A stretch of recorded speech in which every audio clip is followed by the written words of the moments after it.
Bismillahirrahmanirrahim. Assalamualaikum warahmatullahi wabarakatuh. Alhamdulillah, wassalatu wassalamu ala rasulillah, wala hawla wala quwata illa billah. Asyhadu an la ilaha illallah wahdahu la syarika lah, wa asyhadu anna Muhammadan abduhu wa rasuluh alladzi la nabiyya wa la rasula ba'dah. Allahumma fassalli wa sallim ala Muhammadin wa ala alihi wa sahbihi wa mawalah, amma ba'du. Qala ta'ala ya ayyuhalladzina amanu taqullaha haqqa tuqatih wa la tamutunna illa wa antum muslimun. Jamaah sekalian rahimakumullah, pertama kita bersyukur pada Allah Subhanahu wa taala. Pada malam hari ini saya ingin bicara tentang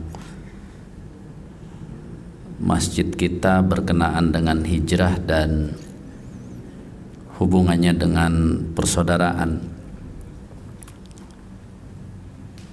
Sebab bicara saudara, kemungkinan semua orang akan bicara tentang nasab, bicara senasab ya.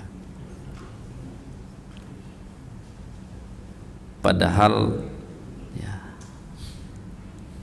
ketika kita bicara sesuatu yang lebih,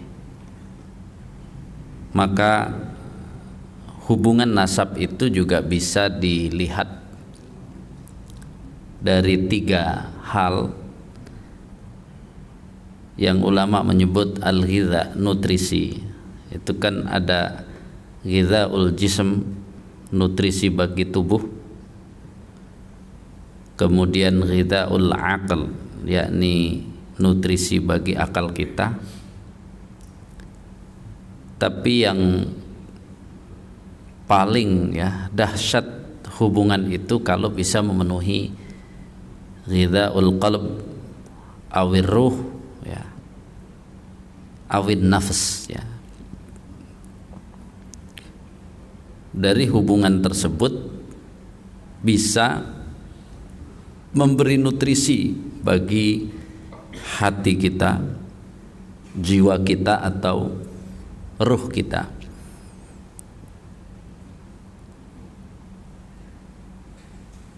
Secara umum manusia itu kalau kita bagi menurut surat Al-Baqarah yang sudah kita pelajari, ada orang bertakwa, ada orang kafir dan orang munafik. Maka kalau dibikin tabel, kita kan pasti dari tiga itu kalau suruh milih nggak ada pilihan kecuali satu kan. Masa pilih kafir atau munafik? Pasti pilih bertakwa. Nah, ketika kita bicara bertakwa, ternyata kita harus membreakdown poinnya. Kita harus menunjukkan kita bertakwa ketika kita memenuhi nutrisi tiga-tiganya, baik jasmaninya, akalnya, ataupun tadi qalb, ruh ataupun nafas. Hari ini begitu kita lahir, ditampilkan kehidupan yang kehidupan itu rata-rata hanya memenuhi kaitan jasad dengan akal. Nutrisi jasad nggak usah dikasih tahu. Kalau lapar makan, kalau haus minum, kalau capek tidur, kalau penat, lelah, punya duit, jalan-jalan. Tapi itu semua sebenarnya itu adalah ghidhaul jasad. Selama ini saking tidak mau belajarnya kita, seolah-olah jalan-jalan itu memenuhi ruh, enggak juga. Nanti tergantung apakah ruhnya itu biasa diajari untuk memenuhinya atau tidak?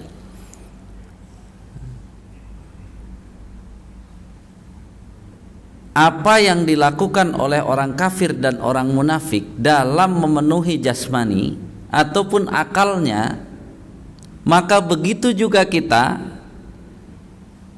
kalau kita tidak mengamalkan hadis, ya,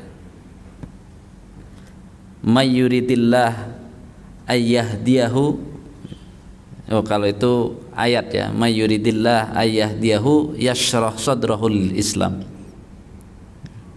Kalau hadis famay yuridillah bihi khairan yufaqihu fiddin. Dan ketika kita takar yufaqihu fiddin, itu adalah orang yang diberikan oleh Allah, ya, jalan untuk memahami ilmu-ilmu fardu ain, di mana fardu ain itulah yang akan menjadi, ya, usuluddin, unsur-unsur agama, dan ilmu yang merupakan unsur-unsur agama membuat sesuatu itu bermanfaat dari dunia sampai akhirat. Tapi kalau kita menguasai ilmu fardu kifayah, ingat, menuntut ilmu dalam Islam nggak ada sunnah, semuanya fardu. Cuman bedanya yang satu fardu ain, yang satu fardu kifayah. Membedakannya sederhana aja. Kalau fardu ain itu akan bermanfaat setelah matinya. Sebelum mati aja bermanfaat, ya, sebelum mati sama-sama bermanfaat. Tapi kalau fardu ain setelah mati bermanfaat, dan kemungkinan juga akan ditanyakan oleh malaikat. Tapi kalau ilmu fardu kifayah itu hasil riset pengamatan yang biasanya digunakan untuk hidup di dunia, maka asalnya tidak akan ditanya oleh malaikat. Kita nggak menguasai matematika, nggak bakalan penjaga kubur bilang tanya tentang matematika, nggak mungkin, dan tidak akan ditanyakan. Tetapi apakah matematika dan berhitung dengan turunannya bermanfaat? Bermanfaat. Apakah bisa menghasilkan pahala? Bisa, tapi syaratnya dia harus menguasai fardu ainnya. Kalau dia tidak menguasai fardu ain, jatuhnya menjadi kafir dan munafik, maka manfaat dari ilmu-ilmu fardu kifayah itu selesai di mana? Di dunia selesai. Ini pesan dari ulama yang membagi seperti ini, menunjukkan kita apa? Hati-hati, jangan-jangan kita dan keluarga kita cuman bangun hubungan untuk memenuhi kebutuhan jasmani dan akalnya saja. Kita ternyata mungkin tidak terlalu peduli atau tidak terlalu serius untuk, ya, membangun hubungan antara kita dengan anak yang hubungannya dengan tadi ilmu fardu ain, kaitannya dengan keimanan, ketakwaan. Kita nggak membangunnya itu, maka kita akan kena ayat yang al-akhilla yauma idzin ba'duhum li ba'din adu. Seluruh hubungan, bayangkan tuh, dan di situ tidak ada hubungan apa aja, Ustaz, semua hubungan dunia ini yang akrab, yang teman dekat, semuanya pada hari kiamat nanti akan menjadi saling musuh-memusuhi. Illal apa santri? Illal muttaqin, kecuali hubungan itu berdasarkan ketakwaan. Surat Al-Baqarah, hudal lil muttaqin. Kenapa kita disuruh ke situ? Karena hanya itu.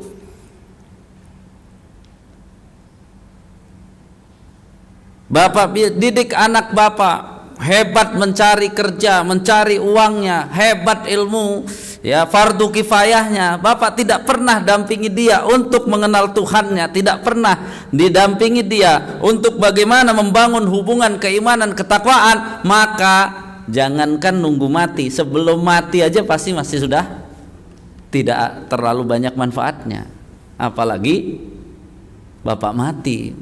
Terus hubungan antara anak bapak dengan bapak Persaudaraannya hanya berdasarkan dua. Secara jasad dia anak kita, nasab. Secara akal ya diberi ilmu, tapi hanya untuk kehidupan dunia. Apakah di dunianya tidak senang? Senang. Makanya di surat Al-Insyiqaq jelas, wa amma man utiya kitabahu wara'a dhahri fasawfa yad'u subura wa yasla sa'ira. Dikasih tahu innahu kana fi ahlihi masrura. Waktu dulu waktu di dunia mereka berkumpul dan masrura. Apa masrura? Seneng, gembira, senyum terus, nggak ada susahnya waktu di dunia. Tapi tadi yad'u subura wa yasla sa'ira. Waduh, celaka nih. Setelah bilang celaka sudah menunggu api yang nyala. Padahal dulu begitu bahasanya, bersama keluarganya di dunia ini karena sudah berhasil membangun hubungan yang sifatnya memenuhi jasmani tadi, dan akalnya berhasil sukses, tapi lupa untuk membangun hubungan yang ketiga yang berhubungan dengan ketakwaan. Keimanannya itu tidak dibangun. Maka kalau di bulan Hijriah Rasulullah mempersaudarakan kaum muhajirin ansor, mempersatukan seluruh perbedaan di Mekah menjadi kaum muhajirin, menyatukan seluruh perbedaan yang ada di Madinah dengan kaum ansor, lalu dipersaudarakan. Persaudaraan di situ nasab atau persaudaraan berdasarkan ketakwaan? Persaudaraan yang kita bangun berdasarkan ketakwaan itulah yang begitu sampai akhirat akan saling memberi syafaat. Coba. Akan saling memberi syafaat. Tetapi ketika kita membangun hubungan ini hanya sekedar tadi pemenuhan jasmani, fisiku, akal, anaknya pinter, tapi pinter seluruhnya hanya dibangun yang fardu kifayah saja, maka jangan menyesal. Kalau boleh pakai surat Abasa itu sebagai bayangan bagi kita, jangan-jangan begitu ditemukan di akhirat itu kayak kalimat yauma yafirrul mar'u min akhi wa ummihi wa abi wa sahibatihi wa bani. Pada saling menjauh, lari. Kenapa lari?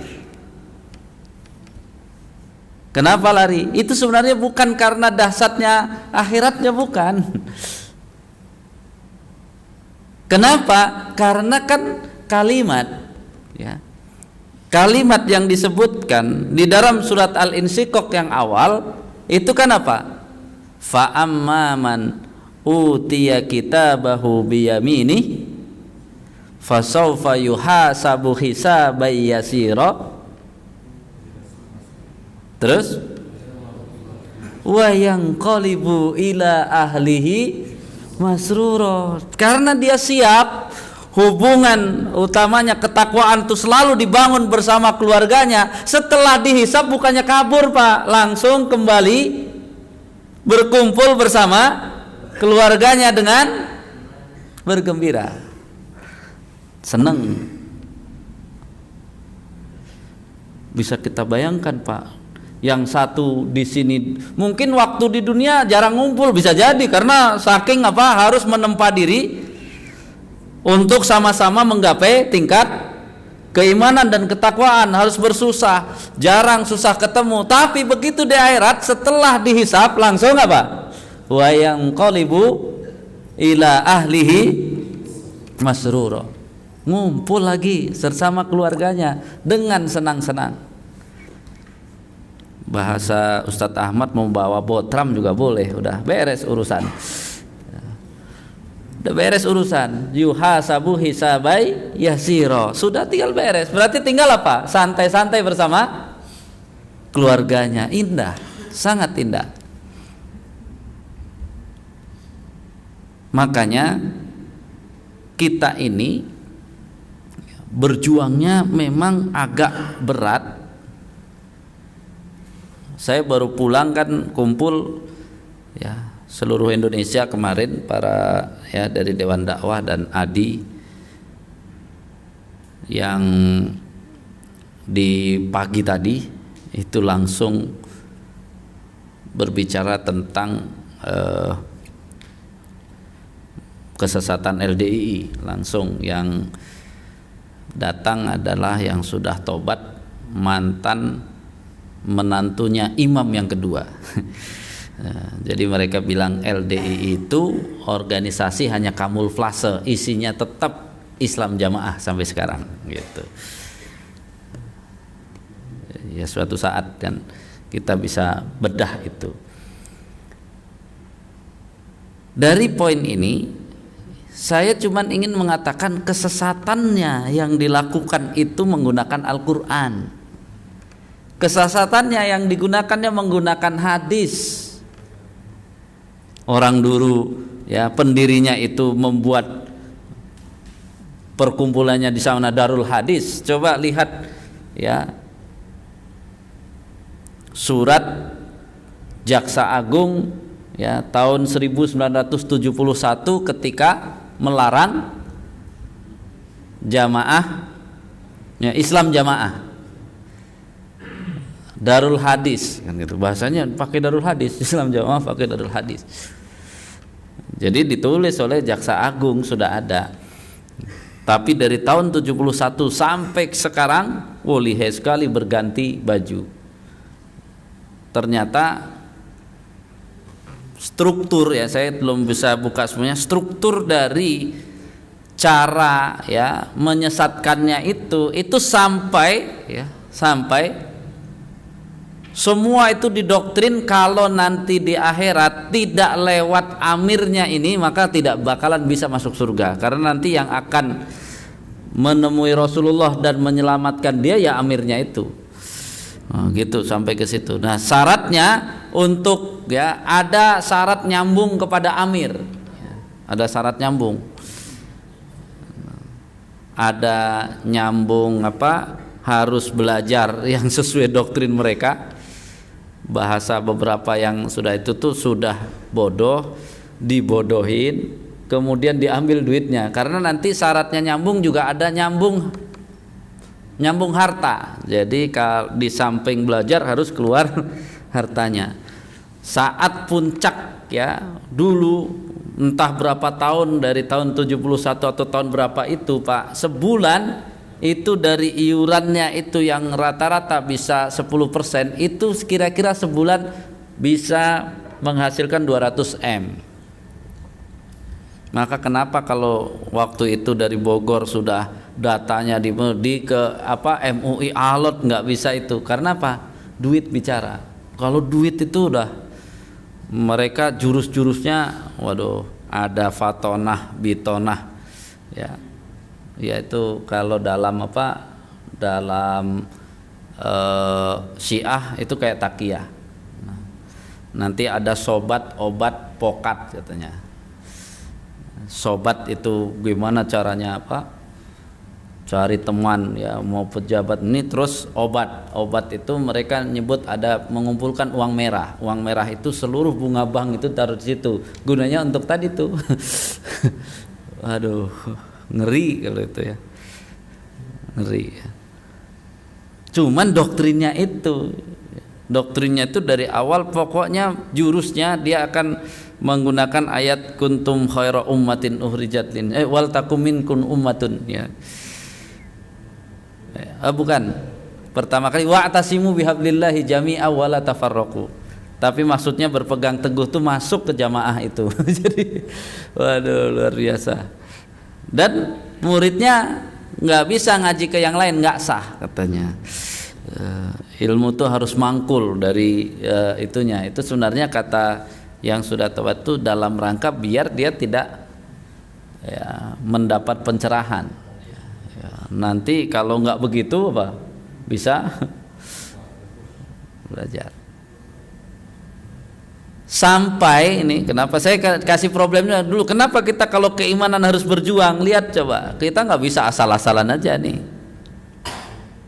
Sampai waktu kajiannya ya Pak Atian Alidai ya, di Indonesia ini, kata Pak Atian Alidai, mungkin iblis juga bingung gitu. Kenapa iblis bingung? Iblis itu secara zat Allah dia percaya, semuanya percaya, tapi iblis cuman menolak ya, menganggap satu perkara tidak tepat ya. Jadi dia cuman tidak ya mengamini perkataan Allah. Dia suruh sujud kepada Adam ya, tapi dia mengatakan oh nggak bisa begitu, Allah salah, harusnya Adam suruh sujud. Nah, dia cuman satu. Setiap hari ketika kita membaca a'udzubillahi minasyaitonirrajim, iblis itu dirajam gara-gara cuman menolak satu hukum Allah. Kata Pak Atian Alidai, di Indonesia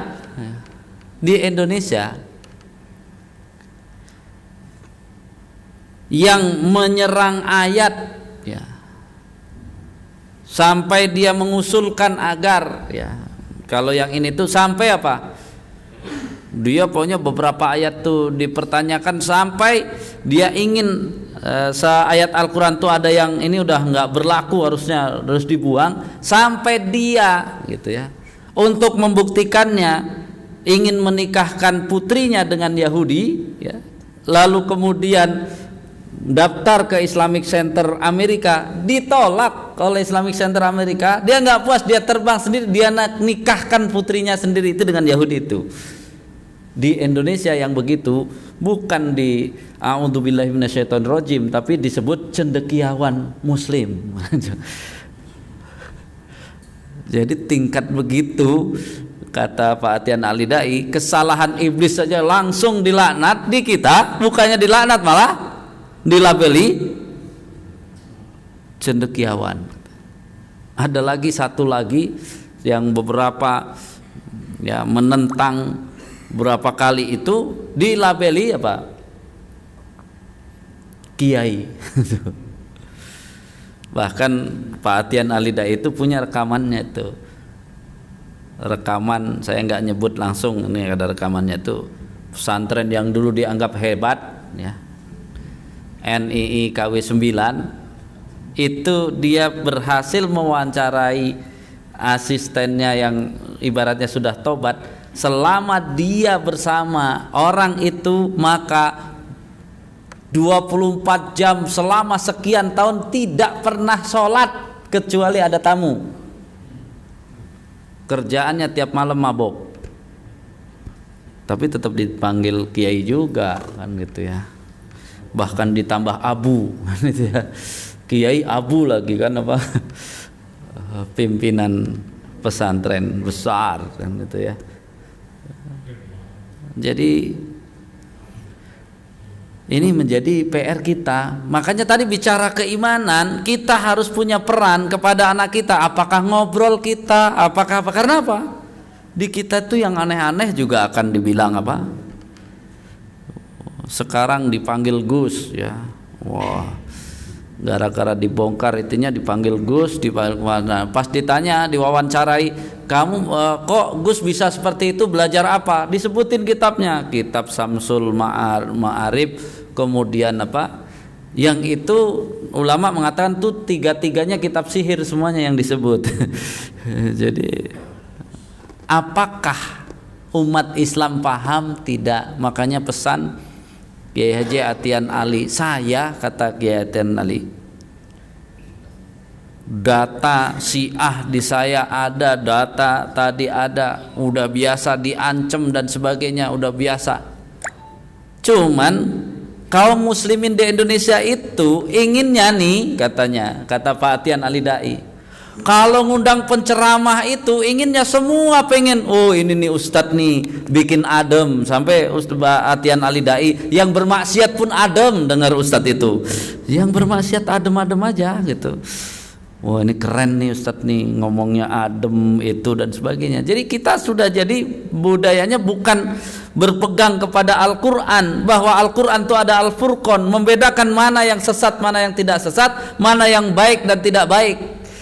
Jadi pakainya adem dan panas. Jadi kalau dari awal ustadz ini udah menyebut, wah hati-hati ini melakukan ini ya neraka ini, udah bilang, oh ini ustadz ini panas, jangan di ini lagi nih bahaya.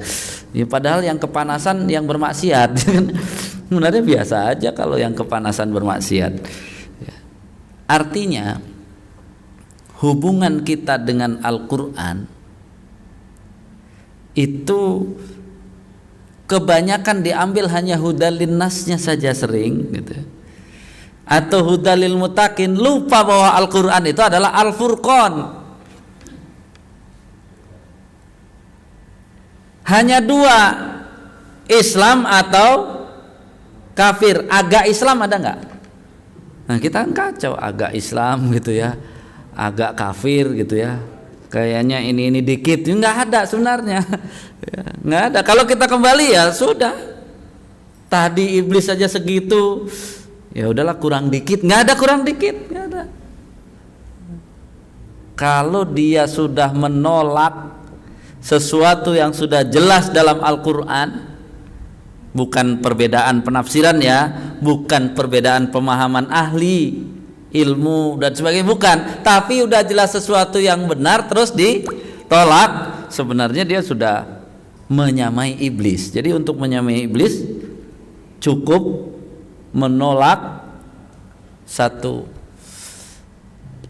lebih dari itu berarti minimal abangnya iblis. Kalau nanti jadi gurunya iblis kan lama-lama.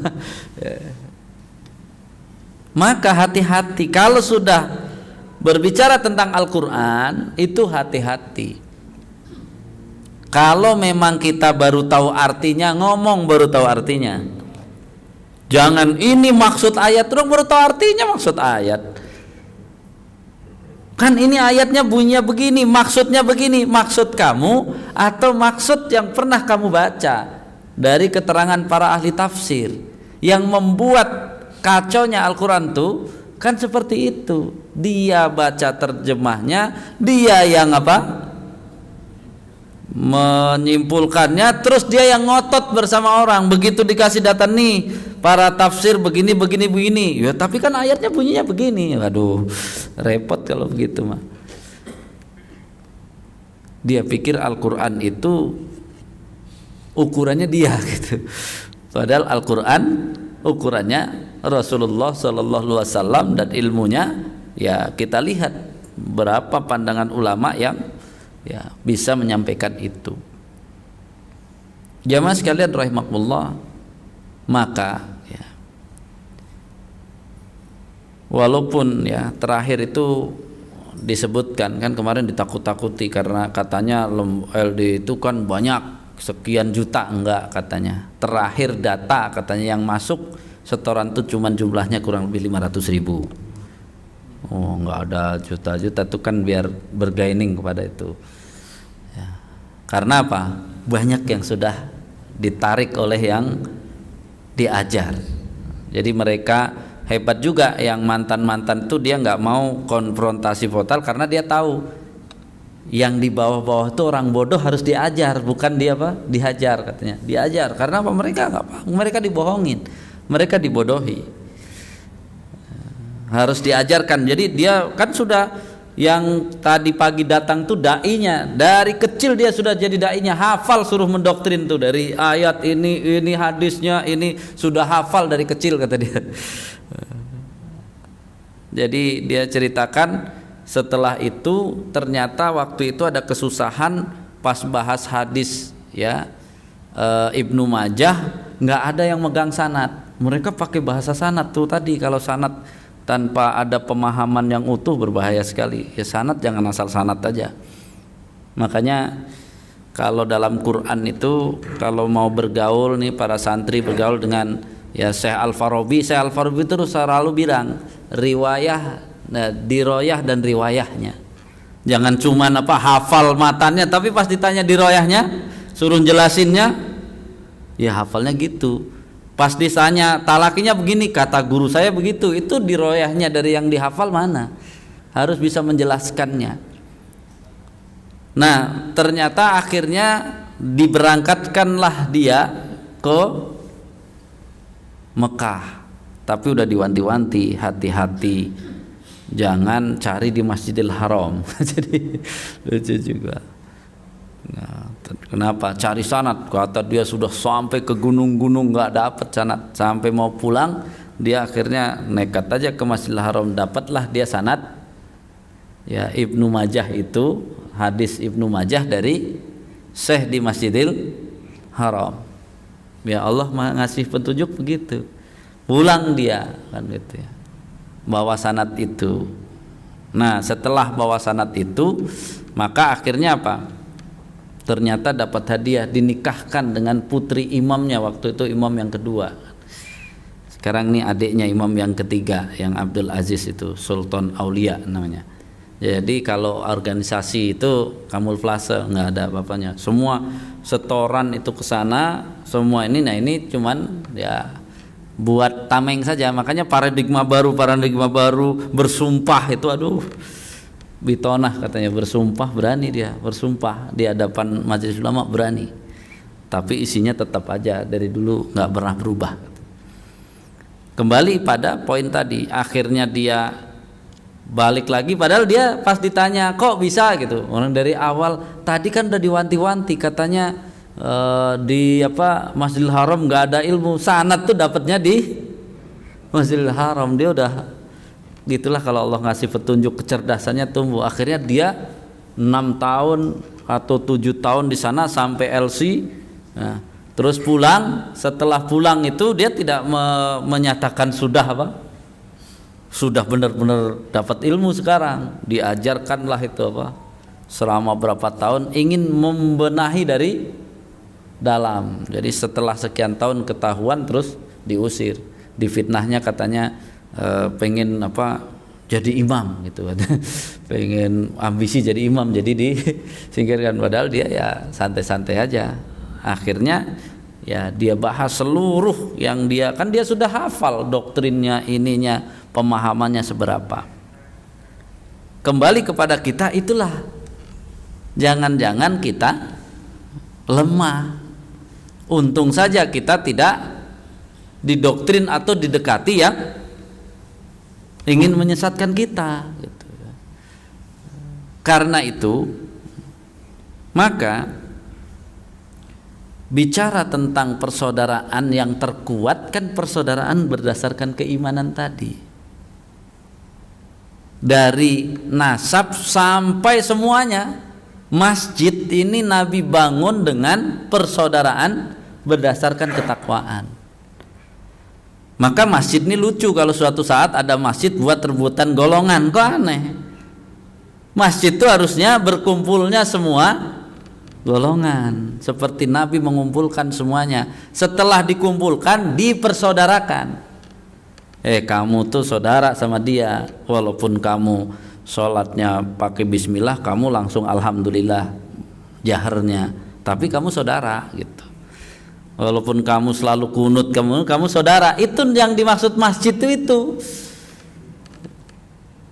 Saudara apa? Saudara seiman, takwa, biar begitu innalillahi wa inna ilaihi rajiun nanti bisa saling tolong menolong, memberi syafaat.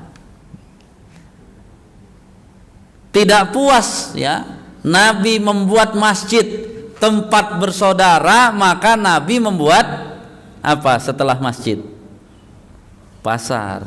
Dan pasar itu tempat berkumpulnya orang untuk apa? Kalau lihat tujuannya, untuk tetap bersaudara. Di tempat yang paling baik bersaudara, di tempat yang paling buruk bersaudara. Kita hidup dari lahir, dunia sudah dikuasai oleh Yahudi, maka sepertinya prinsip pembeli adalah raja itu kayaknya Yahudi itu. Pembeli adalah raja gitu.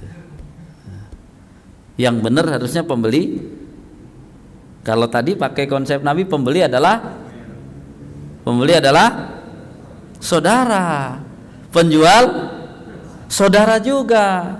Kan gampang akhirnya, jangan mengurangi takaran sama saudara, jangan menipu sama saudara, gampang kan gitu ya.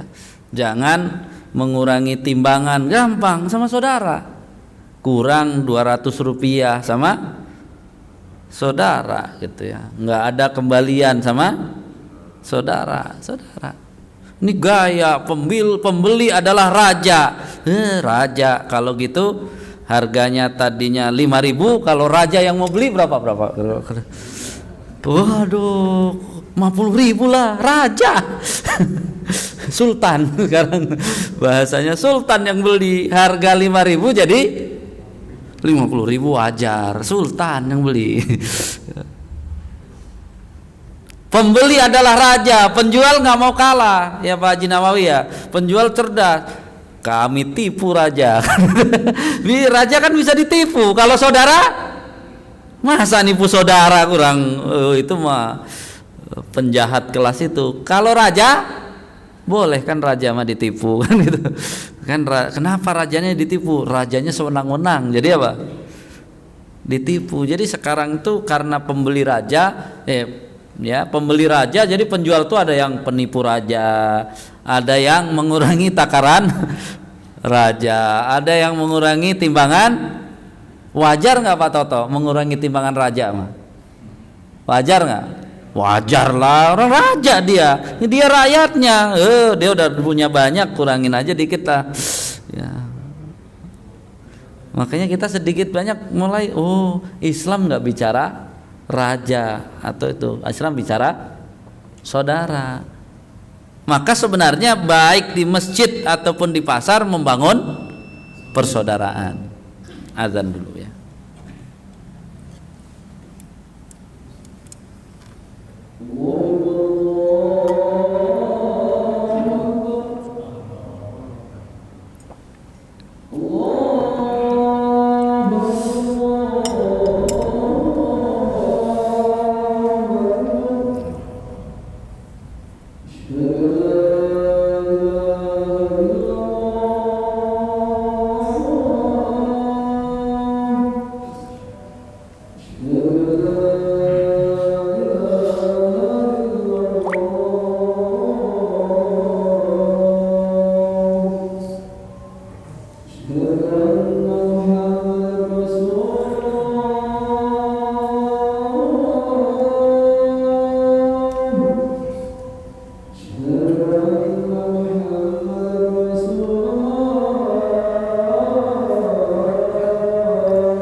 Jadi faktor kesuksesan kita bersama-sama ke masjid ini ketika makin erat persaudaraannya, dan persaudaraan yang dibangun pelan tapi pasti untuk menguatkan keimanan dan ketakwaan kita, biar kalau begitu di hadapan, ya di akhirat nanti, kok si fulan nggak ada di sini, cari rame-rame, kan enak dicari kemana dia, kan gitu ya.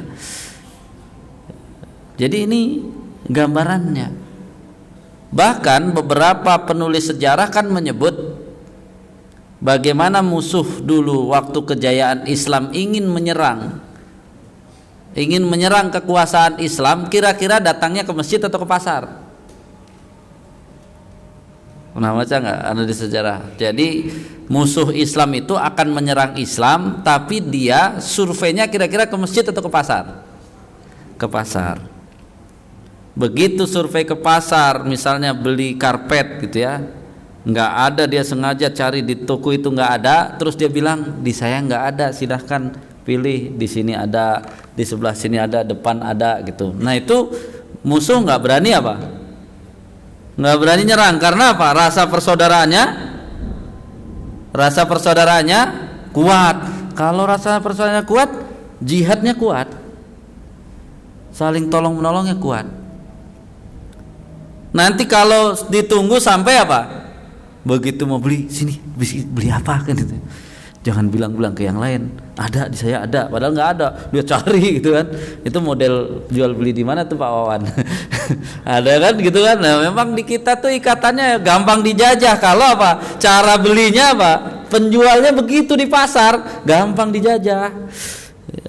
Jadi bukan seneng ya, sama-sama jualan yang sama, bukan seneng sampingnya laku, dia bilang apa? Nggak ada, bilang ada, dia apa?